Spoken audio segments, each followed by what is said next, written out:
नमस्कार, मैं राणा कुमार सिंह केवी स्टूडियो के खास कार्यक्रम कहता बेगूसराय बढ़ता बेगूसराय में आप तमाम दर्शकों का हार्दिक अभिनंदन करता हूं। मित्रों, हमारे बीच दो युवा शख्स हैं।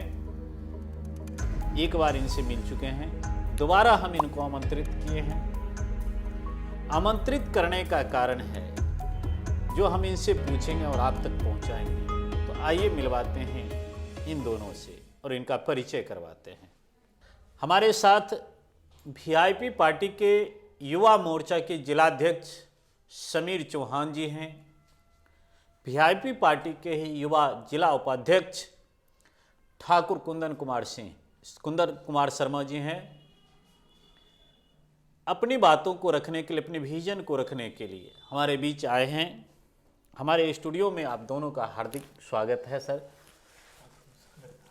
सर्वप्रथम हम समीर जी से जानना चाहेंगे कि समीर जी, आप एक सुखी संपन्न परिवार से आते हैं, जैसा कि आनंदपुर पन्हास में एक चर्चा का विषय होता है, फिर भी आपने राजनीति को क्यों चुना?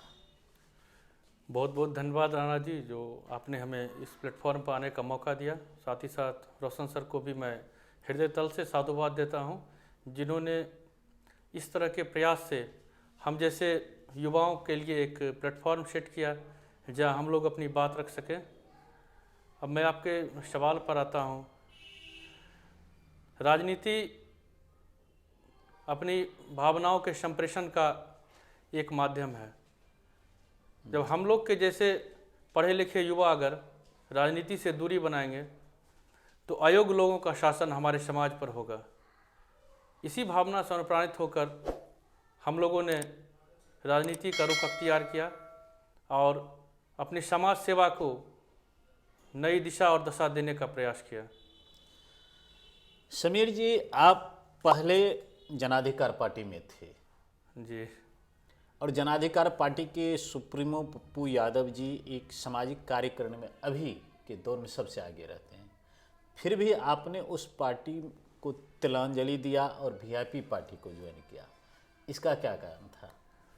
लगातार 3 वर्षों तक मैंने जाप के युवा जिलाध्यक्ष के रूप में अपनी सेवा दी और ज़िले की विभिन्न समस्याओं के ऊपर हमारे संगठन ने अपनी मुखर आवाज़ को बुलंद करने का काम किया।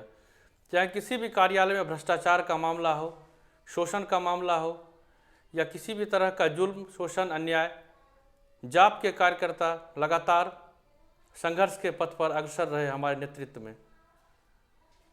फिर हम लोगों ने कुछ व्यक्तिगत कारणों से मुकेश सहनी जी की विचारधारा से हम लोग बहुत ज़्यादा प्रभावित हुए, अनुप्राणित हुए और हम लोग को ऐसा महसूस हुआ कि हम युवाओं को एक नई दशा और दिशा मुकेश सहनी जी के नेतृत्व में मिल सकती है, जिसके लिए हम लोगों ने फिर वीआईपी का रुख अख्तियार किया और वर्तमान में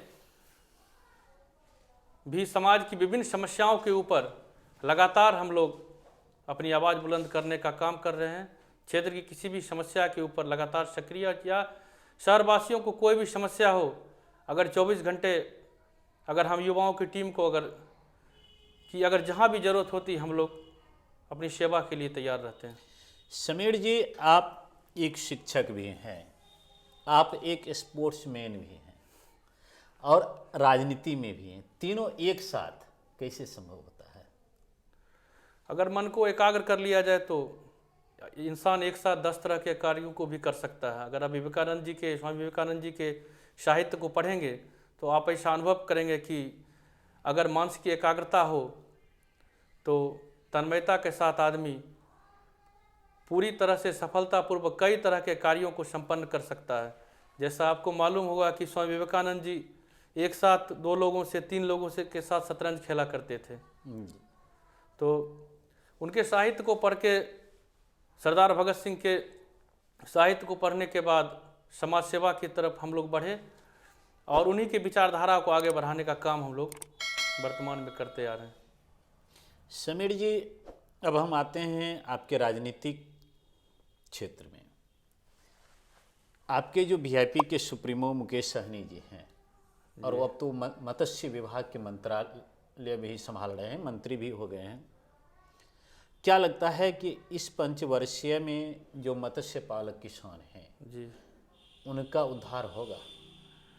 बिल्कुल, इसके लिए पूरी तरह से प्लान तैयार है। मत्स्य पालकों को कई तरह की सुविधा दी जाएगी, उनका बीमा किया जाएगा।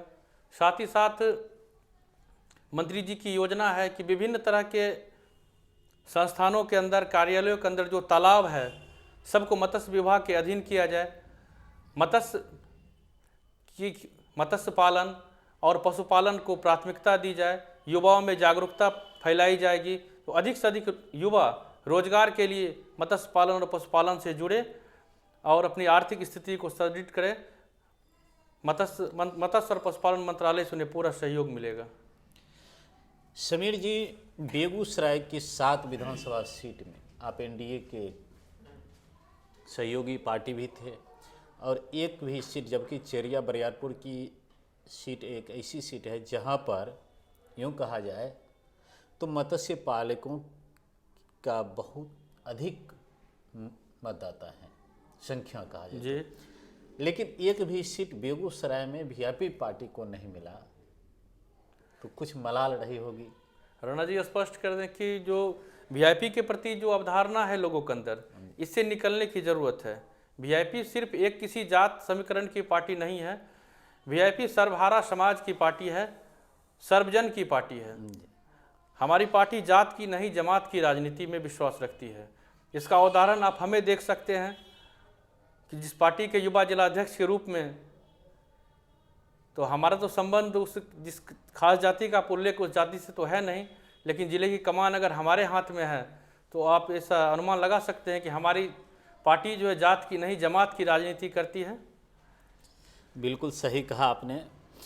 लेकिन लोग अभी जो बिहार की राजनीति एक तरफ मुड़ रही है और वो मुड़ने का जो बाधा है कि हर पार्टी किसी न किसी रूप में किसी न किसी विशेष जाति के इर्द गिर्द ही घूमती रह जाती है।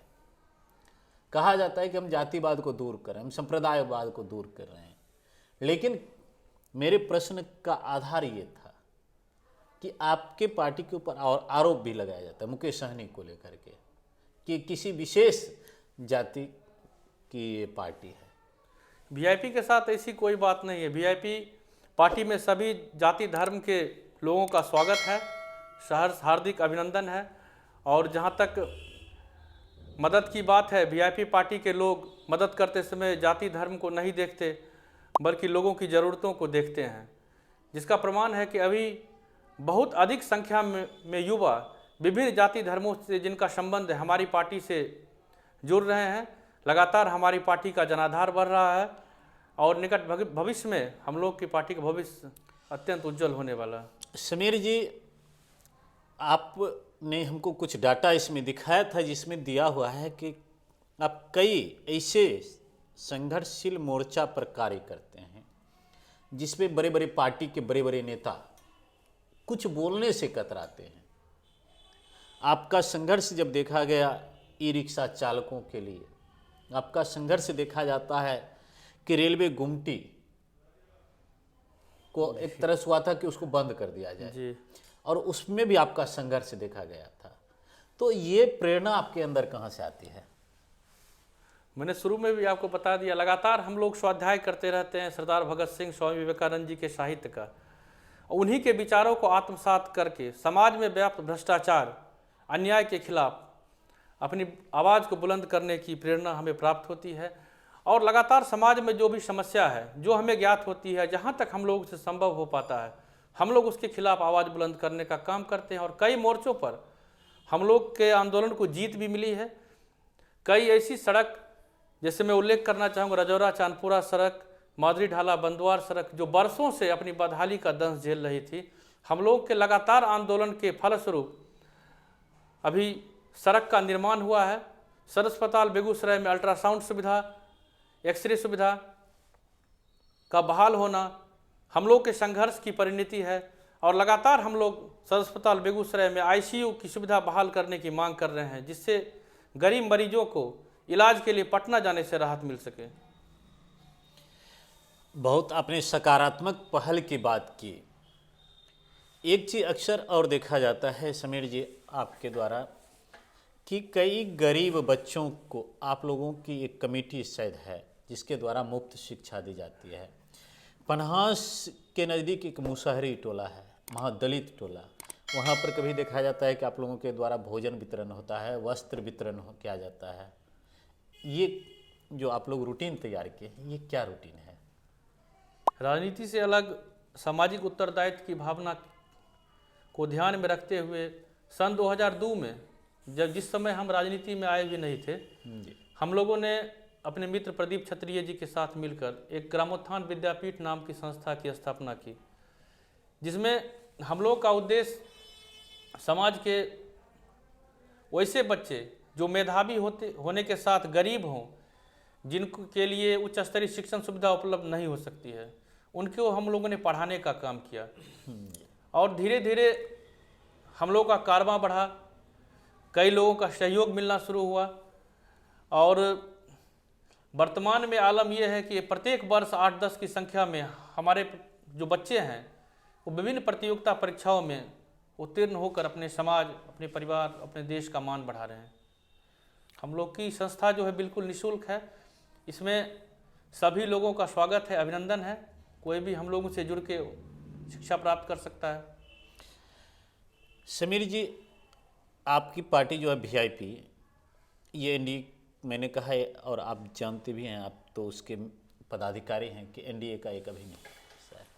कभी ऐसा भी महसूस हुआ है कि एनडीए के जो संयोजक दल हैं, चाहे जदयू हैं, बीजेपी हैं, इनके साथ कभी कभी आपको विचारधारा में टकराव प्रतीत होता हो?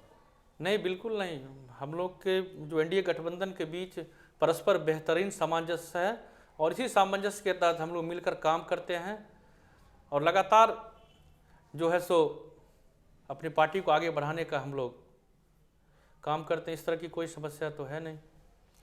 बहुत अच्छा लगा आपसे बात करके समीर जी। आपका फ्यूचर प्लानिंग क्या है? क्योंकि एक व्यक्ति जब राजनीति में आते हैं तो उनका फ्यूचर प्लानिंग रहता है कि हम विधानसभा का चुनाव लड़ें, हम विधान पार्षद बने, हम राज्यसभा जाएं या लोकसभा जाएं। क्या समीर चौहान की भी इच्छा एक राजनेता के रूप में ये है? नहीं, सेवा को हम लोग अपना परम संकल्प मानते हैं। हम लोग ये चाहते हैं कि सेवा का कार्य अनवरत रूप से, सेवा की धारा अनवरत बहती रहे। हम लोग के हाथ से गरीबों का कल्याण होता रहे, समाज कल्याण होता रहे, बस इससे ज़्यादा तो विशेष कोई ख्वाहिश हम लोग को है नहीं।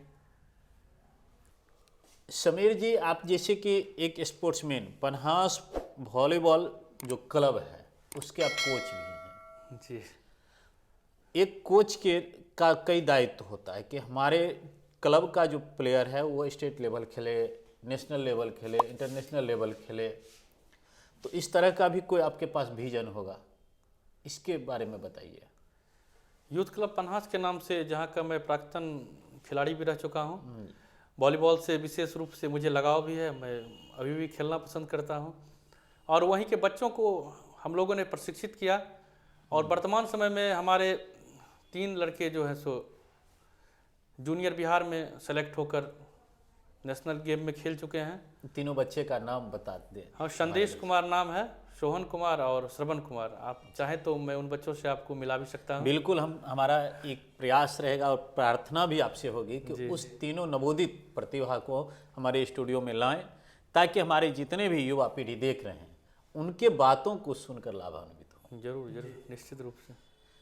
और एक प्रश्न है समीर जी कि आप जैसे ई रिक्शा यूनियन के पदाधिकारी भी हैं जी।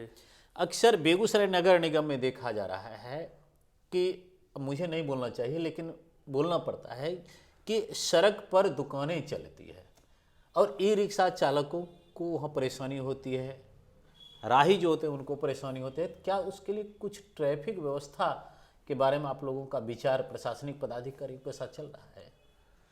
कई बार हम लोगों ने जिला परिवहन पदाधिकारी महोदय को सुझाव भी दिया अपने कार्यक्रम के माध्यम से, प्रेस रिलीज के माध्यम से। विकासशील इंसान पार्टी वीआईपी का एक ई रिक्शा यूनियन है जिसके हम अध्यक्ष हैं और हमारे यूनियन का मुख्य उद्देश्य जो है गरीब ई रिक्शा चालकों को सही ढंग से उनका जीवन यापन हो सके, उन्हें शोषण से बचाना, उन्हें अन्याय जुल्म से बचाना। हम लोग के यूनियन का मुख्य उद्देश्य ये है। हमारी यूनियन के जो भी पंजीकृत व्यक्ति हैं, जो हमारी यूनियन में शामिल लोग हैं, वो एक अनुशासित ढंग से अपने ई रिक्शा को चलाते हैं। जैसे अब वर्तमान में आप देखते हैं कि छोटे छोटे बच्चे ई रिक्शा चलाते हैं, तो ऐसी समस्या हमारी यूनियन में नहीं है। हम लोग जिला प्रशासन से कई बार ई रिक्शा के लिए रूट चार्ट निर्धारित करने की मांग करते हैं, जिससे बेगूसराय जो जाम के आगोश में कराह रहा है, अगर जिसका मुख्य कारण ई रिक्शा बनता जा रहा है, जी, तो हम लोग ये मांग करते हैं कि अगर रूट चार्ट का सही ढंग से निर्धारण हो सके तो जिला प्रशासन के साथ कंधे से कंधे मिलाकर काम करने के लिए हमारा ई रिक्शा यूनियन कृत संकल्पित है। बहुत अच्छा लगा समीर जी बात करके। ई रिक्शा चालकों के साथ एक और समस्या होती है कि आए दिन रास्ता में कहीं जाम हुआ, बदनामी ई रिक्शा चालकों पर हो जाती है। कोई आया उनके साथ दुर्व्यवहार कर देता है, तो वो लोग जो हैं खुद को असुरक्षित महसूस करने लगते हैं। तो इस पर क्या कदम होगी वीआईपी पार्टी की? देखिए, ई रिक्शा चालक बेहद गरीब परिवार के लोग होते हैं। किसी तरह मुश्किल से ई रिक्शा पूरे दिन मेहनत करके अपने परिवार का जीवन यापन करते हैं, लेकिन ई रिक्शा चालकों के साथ शहरवासियों का नज़रिया मेरी समझ से पक्षपातपूर्ण है। लोग जाम का कारण ई रिक्शा को ही मानते हैं। शहर में ई रिक्शा चालकों के साथ लगातार दुर्व्यवहार, जैसे अवैध रूप से बैरियर वसूली जहाँ तहाँ की जाती है, ई रिक्शा चालकों के साथ गाली गलौज की घटना सरेआम होती है। तो इस तरह से ई रिक्शा चालकों के साथ अगर सम्मानपूर्वक व्यवहार किया जाए तो ई रिक्शा चालक भी शहर की ट्रैफिक व्यवस्था को सुधारने में अपना बहुमूल्य सहयोग प्रदान कर सकते हैं। और ई रिक्शा चालक, जहाँ तक मेरा मानना है, कि पर्यावरण का साथी है। आप देखते होंगे कि जितने भी वाहन हैं प्रदूषण फैलाते हैं जी, लेकिन ई रिक्शा जो है सो पर्यावरण मित्र है। किसी तरह का प्रदूषण ई रिक्शा से नहीं होता।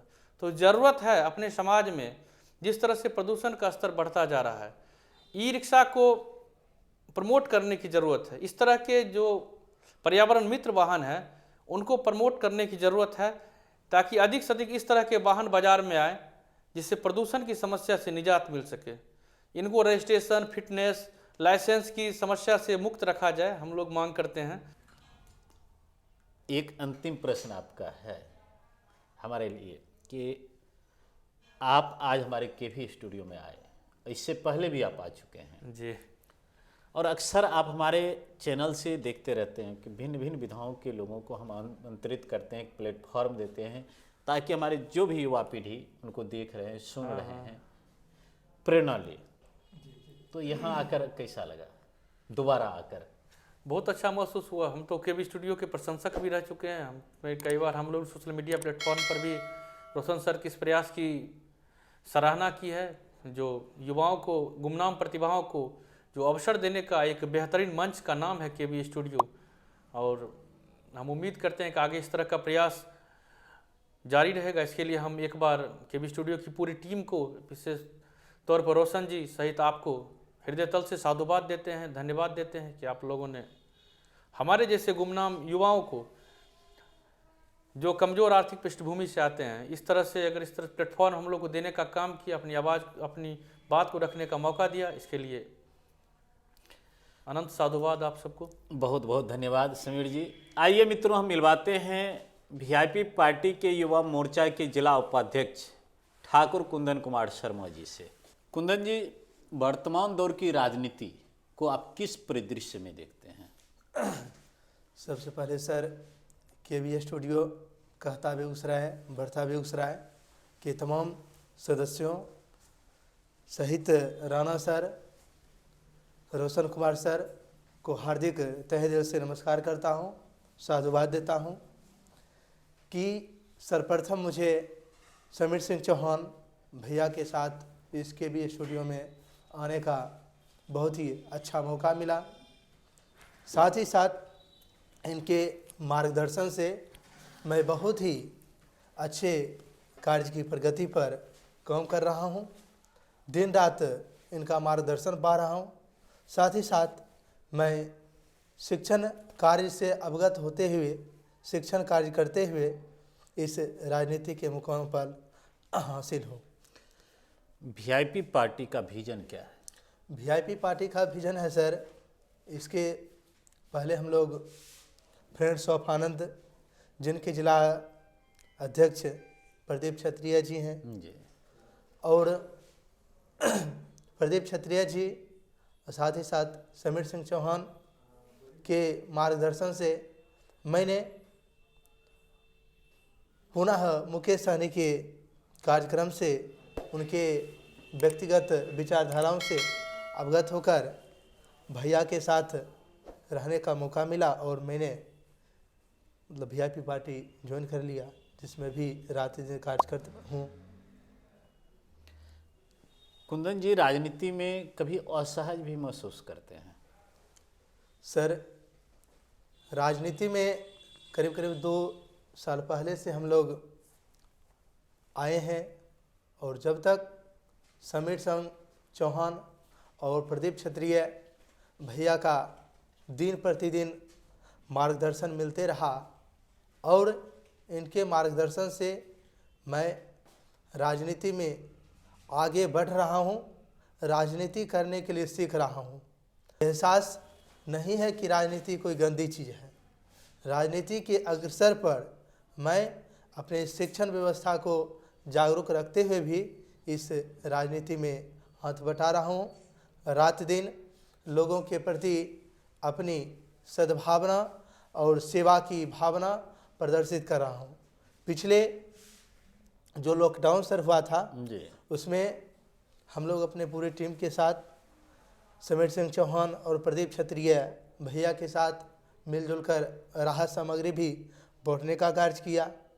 गरीब बस्तियों में जो स्लम क्षेत्र होते हैं, जी उनके क्षेत्रों तक भी रोटी वस्त्र पहुंचाने का प्रयास किया, पहुंचाया।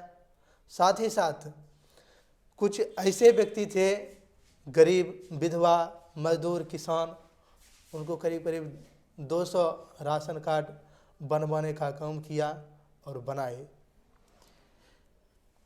कुंदन जी, हमारे दर्शकों के मन में एक प्रश्न आता होगा जी। जिसको मैं रख रहा हूँ कि कुंदन जी राजनीति के अतिरिक्त अन्य किस विधाओं में कार्य करते हैं?